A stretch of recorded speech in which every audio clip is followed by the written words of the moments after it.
What am I to do? Welcome to He Said, She Said Razor Branding Podcast with Michael Russo and Jackie Russo. To learn more about how to improve your brand, visit brandRUSSO.com. Michael, our guest today, Ronnie Hay, is with UBEO Business Services, a fascinating company that has been on a meteoric rise. They have acquired something like 30 companies in the past little less than 10 years. And so it's a study and a conversation in how to make all that work from a marketing perspective. You know as well as I do, the rebranding that goes into that, the name changes, the marketing elements. It was so fun to hear Ronnie talk about how they've handled all of that. Well, the politics of it too. You know, when you take over a company or acquire a company or whatever combination there is, there's a lot goes on with that. There's emotion. There's people that, and he addressed that, which I thought was really nice. He said they were empathetic about it, and I think Yes. that's a great way Lead to with approach it. empathy. Yeah, That is such an Yeah. important value that I think people don't think is professional, but their success, I think, is because they approach it that way. So that is a master class in how to understand the discomfort people are going to feel when they're being acquired. Yeah, and how do you welcome them into the fold? How do you make them feel included in that process and not alienated? I mean, you can destroy a company like that very quickly, you know, if you don't do it Yes. right. Yes. No, I thought it was awesome. And it makes me want to go buy a bunch of ad agencies. No, Oh, okay. we're good. I'll buy you a copier. I'll take a copier. I like copiers. I know you do. I know you do. A really nice, fancy digital printer. Mm-hmm. Yeah. Yeah. Different Yep. trays. And All right. All right. Let's just listen to our conversation with Ronnie because that's the good stuff. What am I to do when the day is through? Ronnie, welcome to the podcast.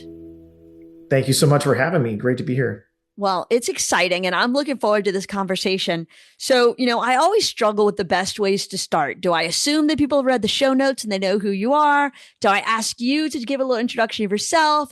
Do I read some lengthy bio? These are my daily struggles, this stuff that keeps me up at night. So maybe we start with you telling the people a little bit about who you are and your company to set the tone. Yeah. So if I'm going on my personal experience as a big podcast listener, I never read show notes. So I'm just listening to them in the car. So I will do my best for the audio only audience. So my name is Ronnie Hay. I've been the marketing leader for UBEO Business Services for just over 12 years now.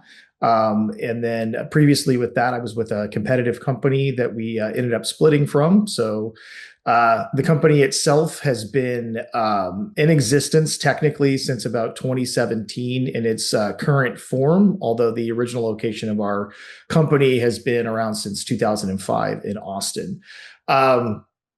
Through all of our acquisitions over time, I think now our oldest operating company started in 1920. So a little bit hard to tell that story, but we could get into that later if we'd like. You look so good for your age. So UBEO as a company, we are in the business technology space. So we operate in kind of a segment of the IT world. We focus a lot on workflow enhancements, office technology, things like printers, copiers, wide format systems, production print, but also anything related to this sort of digital world too. So anything where if you have, forms that you or your customers, fill out when you come in, anything that bridges the digital data versus paper-based world, we kind of design all those back office workflows for folks.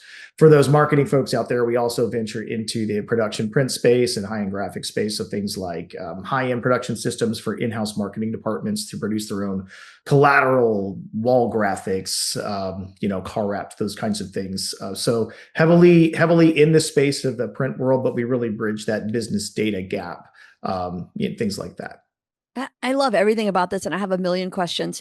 I know from our previous conversations that y'all have led 27 acquisitions since 2017, and I can start a myriad of challenges that will go through. But where do you even start? When somebody walks in and says, hey, we're buying another company, are you like, yeah? Or is it like, all right, let me get out the manual? How do you go through that with the name, the logo, who's going to absorb whose brand? How do you tell the customers? I mean, what's your process? By now, 27 times, you've got to have almost a handbook on this. Yeah, for sure. We've learned a lot over time, and this is certainly not anything that me or my team does in a vacuum.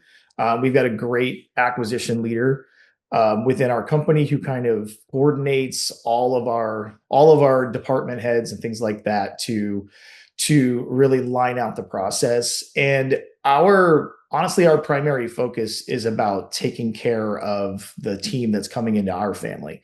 So, we are at this point now. We started out as 6 locations back in 2017. We are now up to plus 60. Probably 62 to 64. I kind of lose count at some points. And for some of those folks that come in, maybe they're a single location or they're just a couple locations. Prior the day before, they were the top person in their organization, and probably the last 20 to 30 years of their lives have been devoted to this brand, this customer experience, these team, that people. It could be 10, it could be 40 people that come into our organization. So first and foremost, we really start with, I don't know if it's cheesy to say, but we kind of lead with empathy here, and we want to know that we right now we have about 80 job postings that are available on our website. So hiring really experienced top talent is kind of challenging in our industry because people tend to kind of stay where they are. They build up this culture, this family, they know what they're doing. They really like, we have a lot of tenureship and longevity within some of the organizations that we acquire, and we want to keep every single one of those talented folks that come on board. And for them, it can be, pretty scary. Somebody that used to wear, 6 or 7 hats the day before now doesn't necessarily know what their life is going to look like on the other side, being a part of UBEO. So if you can imagine, we're all on Zoom these days, and this person that comes from, leading a conversation of 10 to 15 people is now on a Zoom meeting with people from all over the country, 15 or 20 different department heads and all these different people they have to interface with. So over the years, we've tried to sort of narrow it down and kind of focus in on a couple of key contacts within our organization so we're not very overwhelming. But first and foremost, when it comes to the brand, we are not a rip the Band-Aid off kind of company. I know a lot of the companies that we compete with for talent acquisitions within our industry, they do brand flips on day one. So they'll park, we have a lot of service vehicles in our world. So we have guys that, ride around, guys and ladies that ride around in vehicles and come to people's offices and fix equipment. So they'll park the 2 cars next to each other and they'll take a, PR photo and they'll say this company is now that company on day one. We tend to take a much slower approach to that. We sort of want that groundswell of desire to come from the field. So typically we will keep a brand for, anywhere from 6 months. It could be even up to 2 years at this point. I mean, just this past year, we got to a pretty big milestone in our organizational history where, I think we have 1 location right now that's not UBEO. So we will start acquisition soon, but even those new acquisitions aren't going to be, they're not going to brand flip on day one. So we kind of give them a lot of breathing room in order to sort of digest, number one, to get to know the people, to understand the culture. A lot of times what happens is some of the leadership in the group we acquire will want a lot of the marketing and the assets and the branding and the ads. And truth be told, we don't replicate that for our acquired partners. It's really hard to make 3 or 4 or 27 different branded versions of a product video. You can't do it. My team is 7 people, so we don't have the bandwidth to do any of those things. So we kind of, it's not that we provide minimal support. We do provide them with marketing support, but it is limited based upon the assets that we can produce. So over time, if they want to get the full benefit of our marketing operations, then they have to sort of gravitate towards the main brand. And, those conversations I think are getting easier these days. It's one thing when we were, 15 locations and we might acquire a group that's 10 locations. It's kind of harder dynamically to have that conversation. But now we're, 60 plus locations of UBEO. We might have a location that comes in 1 or 2. It's pretty clear in the future what's going to happen, but we don't rush that conversation. And we also, our primary objective is to maintain that talent that comes into that group. So, we tend to sort of let that conversation happen organically. A lot of the times, some of the team members in the field, they call me and they ask, hey, when are we going to flip? When are we becoming UBEO? When's this stuff going to happen? So that happens a little bit more frequently these days than it used to. So yeah, we've been on this train for, ever since about, I think 2018 was our first acquisition. So we're not even really that far into it. I mean, just about 7 years, but it's been quite a ride. Are y'all, That's amazing. every time you bring on someone, is there a new service line that comes with that? I was just looking through your website and I saw e-discovery pop up. I was like, that seems odd. I don't know, like, how does that fit in to what you guys are doing? Like, it just seems we do some e-discovery work. That's why I ask. I'm like, how does that work with that? Because that's a whole different specialty, right?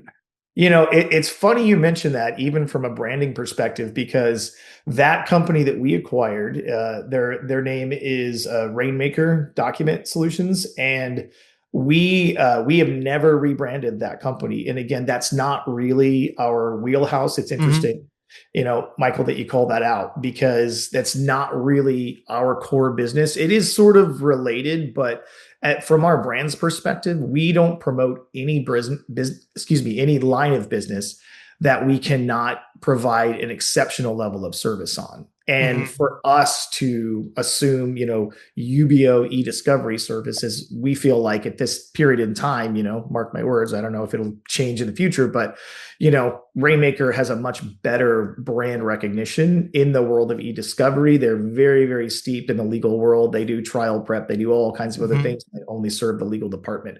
So that was an interesting acquisition for us. And we do support them from a sales perspective. So we sort of bring them in as a partner, and they're technically a company that's owned by UBEO. But, just like we have print shops, we have 2 print shops that really does sort of fit into our wheelhouse. However, we do not promote or market their services because we don't want to undermine the value we're trying to sell to the high-end graphics and print shop world. We don't want to appear as if we're in competition with them. We're actually not. Like those two acquisitions for us just came along with local acquisitions that we had, that they just had those business units. We never sold them off or anything like that. They are part of our family. In fact, one of them does a lot of our insourced marketing printing that we do goes through one of those groups. But we don't promote them as a UBEO led service because, again, we are also competing to provide these products and services to the general market, and we don't want to look like we're competing with them, because we're not.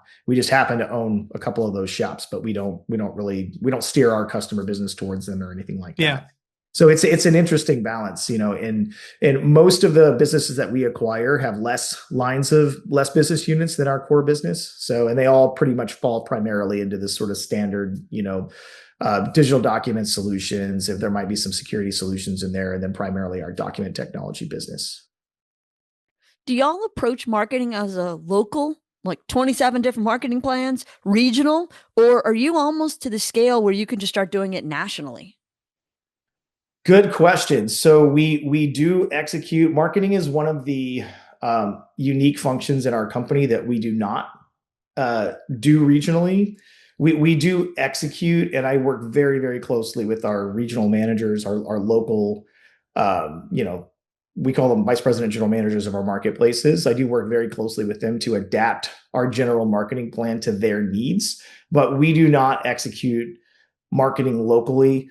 You all can attest to some of these skills are really hard to replicate. It's really hard to find talent in, we wouldn't, I don't think, be able to manage that sort of diffused team. We have a lot of tools, resources, and technology that we work in order to produce all of our assets, our content. So our leadership team, primarily, we call ourselves a bottoms up organization. So our corporate structure is kind of the foundation that just supports our local offices. So our local offices have all the decision-making capabilities in the world when it comes to sales, doing the right thing for the customer. Our regional infrastructure supports those local markets, and our corporate team is more as kind of a guiding hand for it all. But we sort of align our strategy around what does the field need in order to execute their business and do their job, right? And we always have led from that level, right down from our CEO, our president, our COO. They are really a support structure in order to refine best practices across the organization.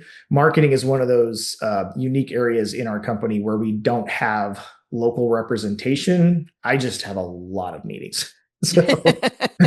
So we do support locally, and we do adapt our programs as much as possible, but we do tend to execute at an HQ level for the nation.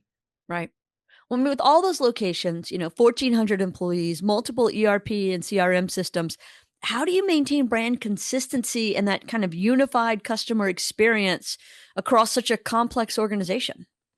It's always challenging, especially from a technology perspective. I tend to look outside of our industry for the best examples of, me as a consumer. I want to approach closer to an Apple or an Amazon experience. We all have those things we reach for. We don't always have billion-dollar budgets in order to make it. So as best as we can get closer to those seamless technology experiences, we try our best to do that. And unfortunately, given our size and our unique structure that we have across the organization, we're not there yet in every respect. If we go onto our customer portal, we're quickly working on how to integrate some of these larger systems. The problems that we run into is that the size of our database is so large that we can't slow down our internal processes to be served by a single data set.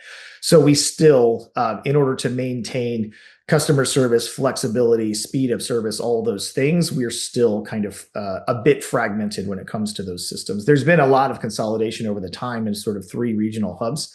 And we just, instead of it being centralization in our organization, we really push standardization. So we kind of have common best practices. We have lots of committees within our organization where we have the folks that are actually doing the job on a daily basis are the ones making recommendations for what we do nationally. We have corporate oversight, but that's pretty much it. So they are the ones, sort of guiding and leading that innovation process. And they're sort of agreeing amongst all of our business units just to do things in a similar fashion. And that's all prep work in the future for eventually we will move to bigger and higher systems. But as you can imagine, putting together 27 different tech stacks and technologies from all these different organizations, sometimes an organization that we bring in might, surprise us in ways where they're doing something innovative that we didn't think about as a whole organization. We've taken so many best practices from, our acquired partners, and it helps us to really level up. When I'm doing a new hire training or things like that, I will tell our sales team that what we are today is just this melting pot, this amalgam of all this knowledge that has come from years and years and years of experience across our industry, and we're better for it. I think one thing that we can really hang our hat on is we don't have this hubris yet that we are right all the time and that we can't be taught something new by somebody else, right? So we're very good about incorporating those practices, not only for the organization writ large, but for marketing as well. Well, and it's always evolving. I mean, that's the hard part today. Somebody asked me, I interviewed someone the other day, and they asked me, what's the hardest part about your job? And I was like, I still love my job after all these years, but the change is daunting, and having to constantly chase after technology, and it's made our lives so much easier. But what used to take, a campaign would take a month, and it would run for 6 months, and now it's like that's a week. And so the expectations are faster, everything's moving quicker, the rules are changing, and you just have to keep up. I mean, it is not the kind of industry where you can sit around and just rest on your laurels. I mean, it is evolving constantly. Yeah, I would agree with that 100%. An example I would use would be our technology shows that we've done kind of across the nation. So this year, we've executed about 17 different shows across the country. We have competitors that are doing similar things to what we're doing. They might do more sort of regional or national events where, they're doing one big, tech show where they bring in people from all over. We found that, for us, it's better to really have that local drive and execute with our local teams and our local leadership. But we're only 7 people. We cannot do that without implementing technology solutions. So, we have HubSpot as a marketing platform. We've got a bolt-on tool that helps with an event management side. We've taken our production time for that package. We have a standardized template that we use for all of our different shows. It used to take us about a week and a half, probably 5 to 7 business days in order to produce a single event kit. We've gotten that down to a day, just given the technology implementations that we strive. We sort of stand up a database event inside and just program it all. A lot of it's already, pre-written. We adapt it for the local marketplace, and we're kind of off to the races. So, and it's funny. I was just having a conversation with my in-house videographer today, on the same thing. And of course, I'm sure we'll mention AI, but this will be the first time we talk about it, this podcast, right? But he's a trained, traditional filmmaker with film cameras, went to film schools, worked on movies for 10 years, and now he's my corporate, filmmaker, and he loves the art of that. And it's not that that's ever going to go away, but I said, you need to adapt your role to figure out how these tools are going to enable you and help you to produce more, faster, better quality. A lot of the team, especially in particular roles, when it comes to design, when it comes to copywriting, these roles are being, I don't want to say replaced so fast, they're being augmented so fast. And, for those of you out there, if you're not on this train of trying to learn this as quickly as possible and inspiring your team members to do so, then you're going to find that 6 months from now, your competitors are producing 3 to 4 times the amount of quality content that you can, and you're going to have to run to catch up. So that's the world that we live in now. Yeah, no, I'm surprised it took us that long to get to that, because it comes up constantly. It's, it's part of the world we live in. And in Jackie's credit, we're really pushing our team to do the same thing. It's how do you embrace that? How do you use it as a tool, not as a crutch, not as a replacement, but something to help you do your job better. And it's not going anywhere. I'm sure there are people that argue social media was a fad, but obviously it wasn't. So, I think it's time to plug in and use it for the best of our abilities, No question whatsoever.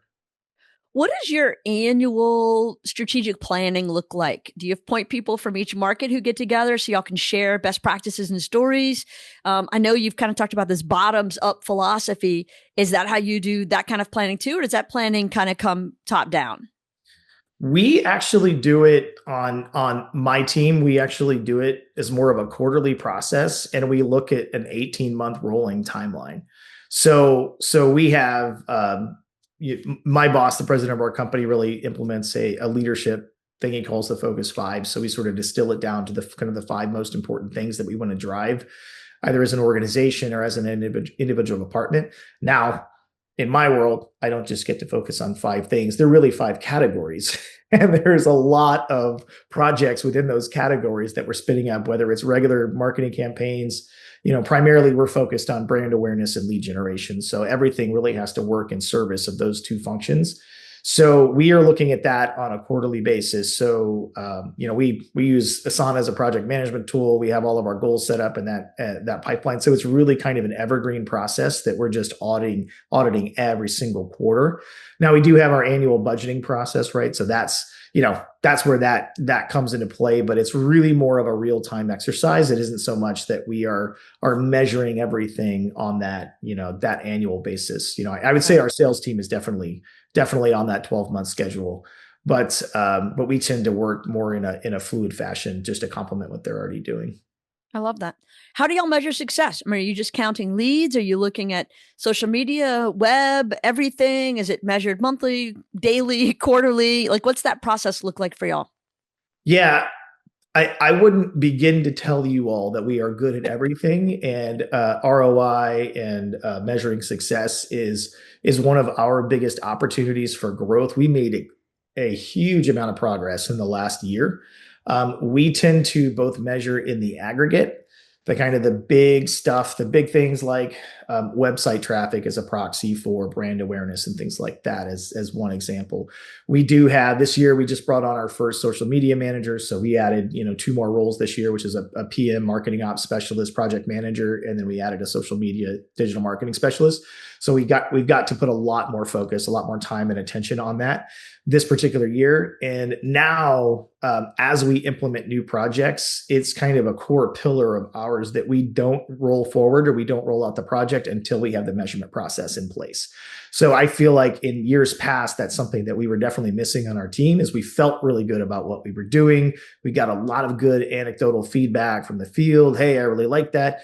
A lot of the times you release something, you'd hear nothing. I have over 300 plus members on my sales team. So, it's sad when we work 6 months on something and we release it and then we get nothing, no feedback, no accolades, no party, nothing. It's just I guess if you don't hear anything, nothing's wrong. There's no misspellings or anything in that brochure.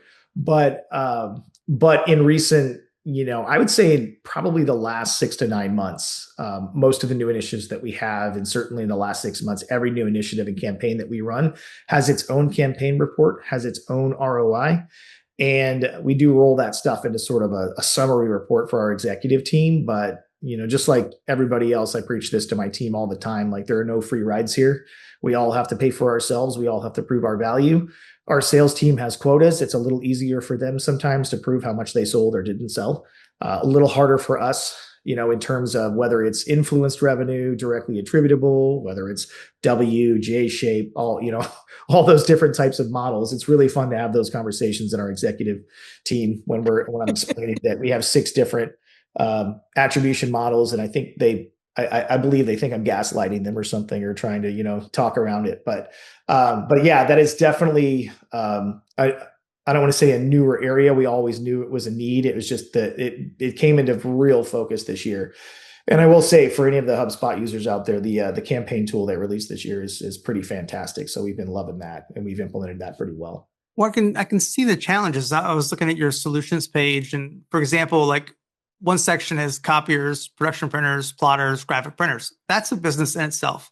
That is an industry. That is a lane, if you call it, right? And then you have cloud solutions. That's a whole nother business and a lane. Enterprise content management. That's a lane. Like there's so many different avenues and channels. They all work. I can see how they all work together too. But it's got to be tough to put your head around that and wear different hats, because you have different segments, different audiences, different needs for each of those, right? And then measuring all of that and then keeping up with it with a small team. It's got to be challenging.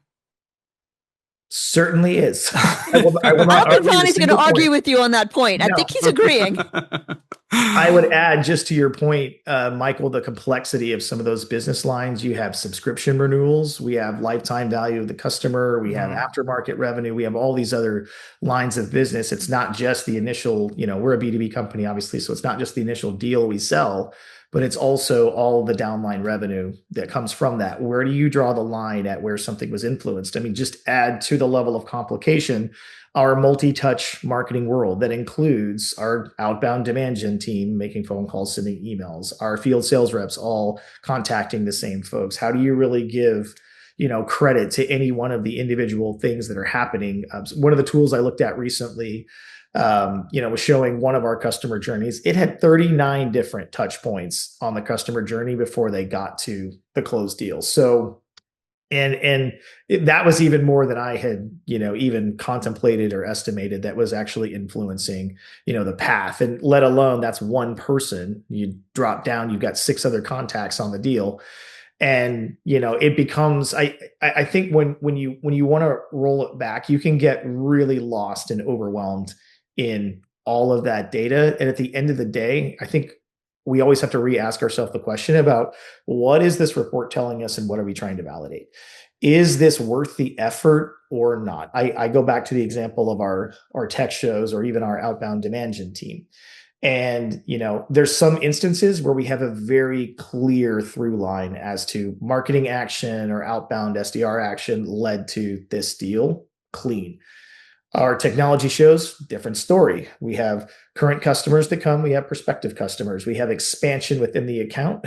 How much of that is influenced by the show or influenced by the sales rep managing an open opportunity? All of those, at the end of the day, it comes back to more of a correlation. It's influenced as, how often are people that are coming to our technology shows buying more than another average account of the same size who is not currently attending these tech shows? Do we have a greater amount of key services within this account, or do we just have our standard, line of copiers and printers? So we try not to get too complicated with it, because I think, especially when you start talking to data teams, we can get a little bit lost in the analytics, and we can get a little bit lost in the edge cases, and we're trying to solve for every single problem.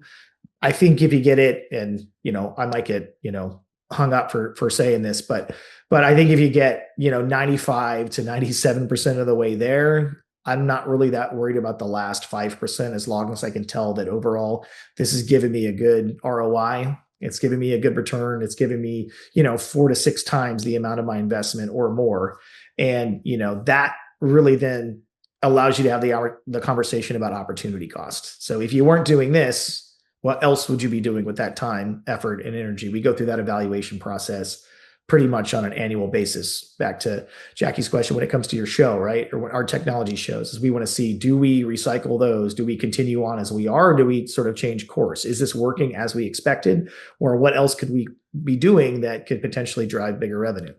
And you got a lot of key stakeholders within the field that get sort of addicted to the safety of what we're doing because they know it works. And then there's a little less appetite to maybe experiment in the future and pivot and do something else, which could work better, or it could totally blow up in your face. You know.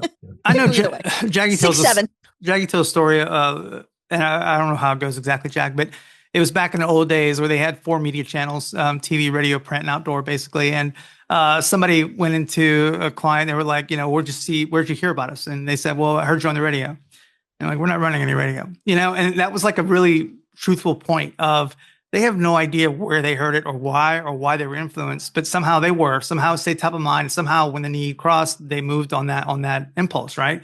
And even though today there are so many breadcrumbs in the digital universe that you can track people, I think sometimes people don't know where they heard something or what they would inspire them or what motivated them to do something. And it could be months from now when that actually triggers and goes into it. If it's good creative, good messaging, good branding, those kind of things still play in this space too, I think.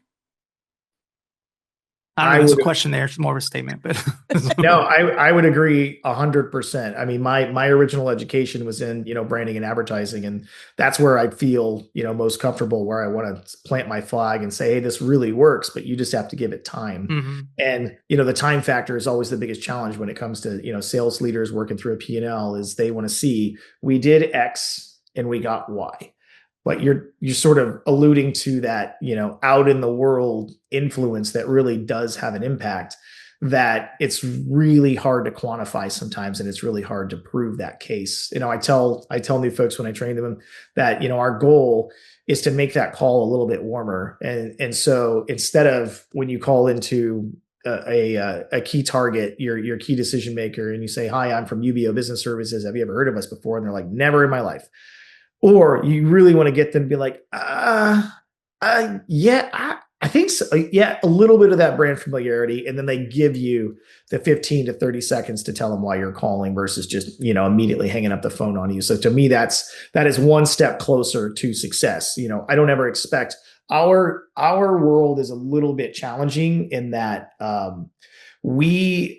if you were to name, just speaking about our copier business alone, I'll kind of ask a question back to you all, if I may. What are the key brands that you think of when you think of like office equipment, copiers, and technology? What are the key brands that come to mind? Well, I'm going to say Digicom, although I already know I'm kind of setting you up for an answer. And then Gulf Coast, because that's who we use. And then I think about some of the big ones, like you've got the copier companies themselves, Xerox, whatever. But in terms of our local providers, those two are the first ones that come to mind. Michael, do you have a different answer for local business? No. Okay. Yeah. So what I get most of the time from that is people just name drop the manufacturers. They're talking about Xerox. They're talking about Konica. They're talking about Canon. In our digital world, it might be DocuWare, PaperCut, or Laserfiche, or some of those other security solutions that we sell. But we, as a brand, we are a distributor and a service provider of those products. So we basically are just like your local car dealership in town, where you might name Joe Maverick Ford or something like that. A lot harder to build that sticky name brand recognition when you have those brands sort of in your face the whole time. So for us, the challenge is really on, and we have customers that are on a 3 to 5 year product cycle for some of our main product lines. So we got to be around for a while in order for them to remember to come back to us. So yeah, I mean, everybody has their unique challenges in each one of their industries. And for those that's particularly challenging in our world is to build that branding recognition. So back to Michael's point about the quality, we try to maintain an element of quality in every single medium that represents us, from whether it's digital advertising or banners. We're always trying to kind of hit a home run from a creative perspective, and then make sure that message is properly amplified, because it doesn't matter how good your creative is if it doesn't reach the amount of people you're trying to reach. But even when it comes to conferences, things like giveaways, we have a lot of people that sort of flock to our table when we do an event year after year, because they want to see what really cool stuff we're giving away. Because we might spend $10 to $20 on a giveaway instead of everybody doing squeezy balls or pens. And, we don't give that to every single person. We don't just allow people just to grab stuff off the table. But when we have a value added conversation with somebody, that's what they walk away with, is something they're going to want to keep and use and put on their desk. We kind of have a goal of like branding everybody's desk. We just did one of these cool little mirror cube things that we did for our last show, because we bring our branding like into every single element that we do and try to make that consistent, whether it's print, whether it's digital, whether it's video.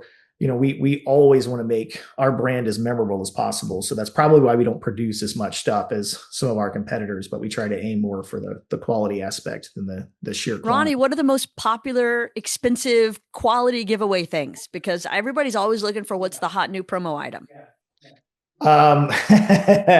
So ones we've done in the past that have been quite the hit. So we'll do kind of the what we call the table giveaways, things like, oddly enough, our socks. We gave away socks, and those have been like amazing. They weren't even that expensive, but everybody loved them. We do things like, the big quality battery chargers we'll give away that might be $20 or $30. We try to brand it akin to the business traveler or the desk related items. So that's our space. That's our branding world that we want to live in. So everything we do pretty much revolves around that. But we have had some bigger ticket items. One of them actually made the news a couple of years ago, which was a motorized truck that was branded like our service vehicles, and it has a remote control on it, and it's a cooler. So we give it away to we do a drawing for those. And then one of our clients actually sent us a video of driving the little cooler around her pool and delivering drinks to her people. She loves it. So she sends that to us frequently.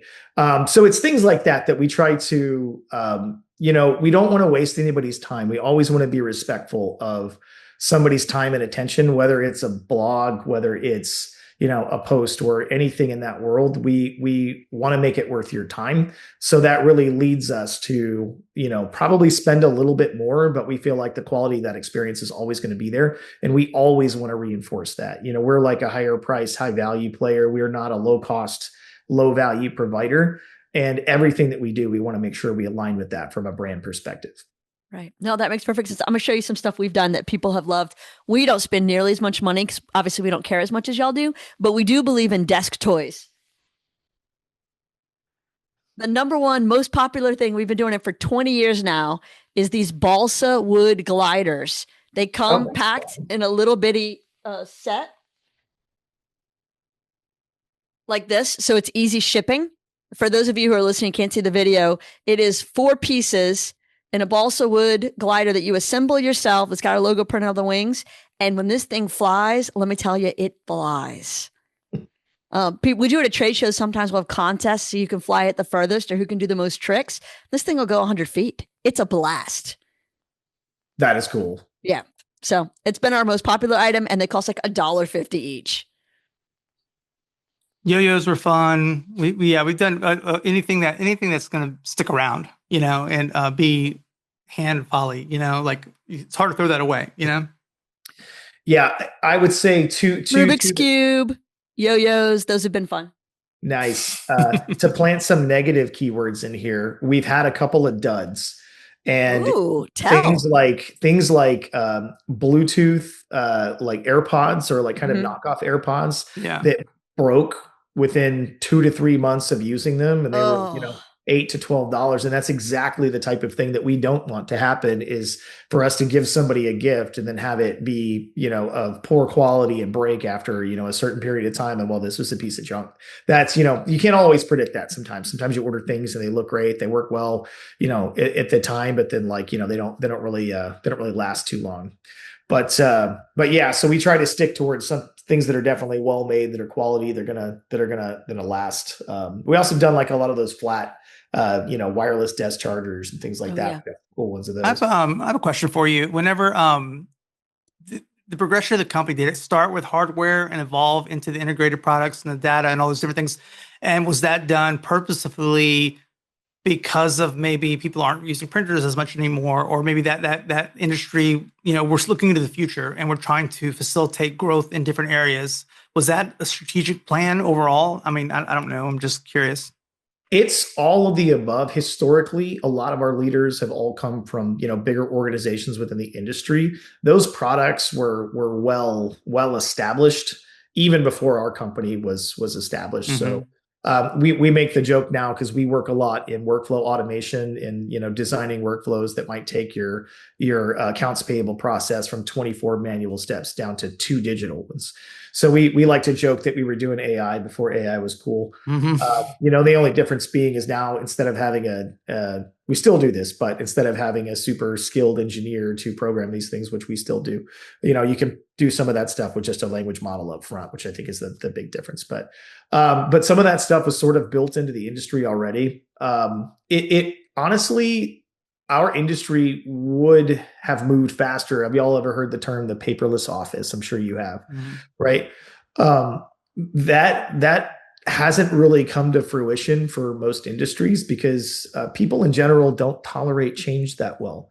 They know how to do their job. They will like improvements around the edges, but there are instances where we could totally turn somebody's world upside down for the positive in terms of workflow improvements and things like that. However, the teams themselves that every office is unique. Every organization, every business is unique. Every marketing team is unique. And they have their own skills, they have their own strengths, they have their own ways of doing things. We have over 30,000+ customers nationwide. So we've seen the best ways that all these companies do these processes, and we could bring that expertise to your organization. That's one of our really big selling points. But there's only so much change that most teams can tolerate. We've got really fancy, multi-channel marketing tools that we provide. XMPie is like a Xerox company that does some really amazing integrated, digital marketing, direct mail, landing pages, all personalized. You can do all these things, but it's sometimes it's so far removed from what somebody's current process is that they just can't get there. So most of the teams in the world still rely on heavily still rely on paper-based processes, and we sort of bridge and meet companies wherever they are and wherever they're most comfortable going. So we can provide a path for anyone to get where they want to go. The question is, is their team going to tolerate the change? Are they going to tolerate the expense, et cetera, in order to get there? But I think the short answer after that really long answer I gave you, Michael, was that the changes in the products that we bring on, they are in large part driven by technology changes organically within the way that companies and teams move these days. We have a lot of integrations with things like Okta, Google, Microsoft Teams, all of those things that people thought were literally going to replace a printed page. They have just complemented it, right? So the workflow changes, and we just sort of meet them where those changes are. So if we naturally are going to bring on a software solution or a security solution or things like that, it's got to be next to what we do, and we have to be able to provide an exceptional experience when we deliver that product. Because if it's going to dilute the rest of our experience, we don't tend to get into that business. And that might be an area where some of our competitors are in a lot more lines of business than we are. But we want to make sure that our customer experience stays exceptional. And if we keep tacking on all these other business units where we can't really compete at a very high level, then we don't do it yet. We might play around with it, and we might figure out at some point how to do that in an exceptional way. But until we do, we don't really promote it. We don't really bring it on. Right. That's Ronnie, this has been fascinating. I just had one more question that I wanted to kind of tackle before we wrap up, which is, I think so many companies miss the opportunity to really focus on their messaging and their creative. They tend to be very me focused, pick me, choose me, love me. And they just, all of their marketing is talking about themselves. Do you feel like there's any time where y'all have really taken that leap in your messaging or in your creative and done something that was actually creative around the campaign that paid off, that's been, like a hit? Yes. Okay. So, and kind of a bit unorthodox. Tell us even better. Not in terms of standard traditional messaging, but so I am, as part of my education, I'm a trained graphic designer, advertising major. That's sort of my undergrad degree, and then my master's is in marketing. But so we were one of the first companies to carry a product from Xerox called the Xerox Iridesce, and it is a 6-channel color machine. This is going to get slightly technical, but follow me down this path. I'll keep it as brief as possible. So your standard printing is CMYK. You have other colors that are out there, things like white underlay, that you can print an underlay on packaging and then produce CMYK over top, so you can create photorealistic images on packaging. Clear overlays to give it that glossy pop, or things like that really make your design stand out and exciting. We have gold, we have clear, we have neon. So we were really good at placing these devices in the field. In fact, the first or second year that the product was out, Xerox featured us at our national convention, saying that UBEO outsold Xerox for how many units they placed nationally, right? And y'all need to figure out how to be more like UBEO. That's a true story. So I don't know if you have to cut that one out or not, but no, I love that. So anyway, sorry, Xerox. But one of the things we noticed after the machines were in the field for a couple of years is that the service leaders came back to me and they said, hey, there's not a lot of people reordering the specialty toner. They only really use the machines as a 4-color print. We get 4-color print all the time. We get tons of clicks on there, but the specialty toner isn't really moving that much. And part of our business, even though it's included in their agreement, right, is to provide that specialty toner, which we hardly ever got orders for. And so we did a little bit of market research and user research, and we figured out that the designers don't know actually how to set up files for spot colors. So we ended up doing a design course for designers only, which is, designers are not our key decision makers at all, but you could sort of consider them secondary influencers in our process. And so we end up doing, first of all, a live class for probably 25, 30 designers that were partly from our customer base, partly from prospective customers that were potentially looking at this product. But they were worried about the utilization and being able to utilize all of the features of the product. So we did an 1.5-hour design course, lunch and learn style. We brought them all in. We did the demos. We went down. We printed out all the products. The whole thing lasted about 4 hours. And then we have a virtual one where you can actually go on our website and find that available. It's a 5th color design course. So you can download those resources. But what that happened to do was, within that particular course, we had folks that were looking at a 5-color version unit of the Iridesce that upgraded to the 6-color version because they're like, oh my gosh, we have to do that. So we had expansion within existing accounts. And then we had probably 2 or 3 units. And these are, multi-$100,000 deals, right? They're not small stuff. So that came out of these individual courses. And it is not our traditional messaging of, this is the benefit to you, this is what you need. It was much more of an educational event. And then I think why it was successful is because we didn't really have to do a lot of selling after that. The end users were the ones selling their own teams that ended up driving the need for and the adoption of the product, where all we did was kind of just show them the path and give them this educational product where they really got excited about everything they could do in their own world.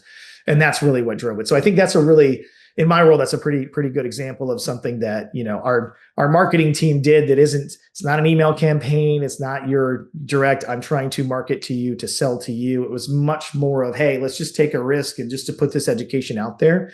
And then, hope that something good comes of it. And a lot of good came from it. Yeah. Ronnie, I'll just to highlight, because I want to really dig into this. First of all, screw you, because Michael, who loves print and hates that we're paperless offices, right now plotting how to get one of these things just to play around with it. But 2, you did all the things that people are supposed to do, but don't. You took the time and effort to serve the audience instead of selling to them. You stopped focusing on the actual decision maker and you focused on the user. Because if you can drive user demand, this is why companies market to kids. Kids don't have money, but kids control the people who have the money. And so that's what you did. And that is a brilliant example of how to do marketing, to me, in the right way to really build a brand. So good on you. Thank you. And no, Michael, we're not buying a 6-color, $500,000 copier. Tempting. I know you love it. He would. He'd be so excited because he knows how to set things up for spot color. He'd be so happy. I know we have to, every once in a while, a print job will come in and I have to go back to basics and like, all right, let me show you how to set this up. Let me break this down for you. Cause it's rarity these days for our company, at least. I mean, it's just so heavy in digital, but when we do I used to love getting a really complex with, oh God, different layers and 6 colors and, matte and varnishes and all these different things and having the piece. And it was just, when it came out of press, it was like, you couldn't wait to touch it and feel it and just admire it. It was such a beautiful thing. And it's just rare these days for us and where our industry is at right now. But yeah, I'll add one more piece to that, which is for those in-house teams out there. We talked a little bit in our first conversation, Jackie, about direct mail and things like that. And the print pieces they're sort of coming back into fashion a little bit.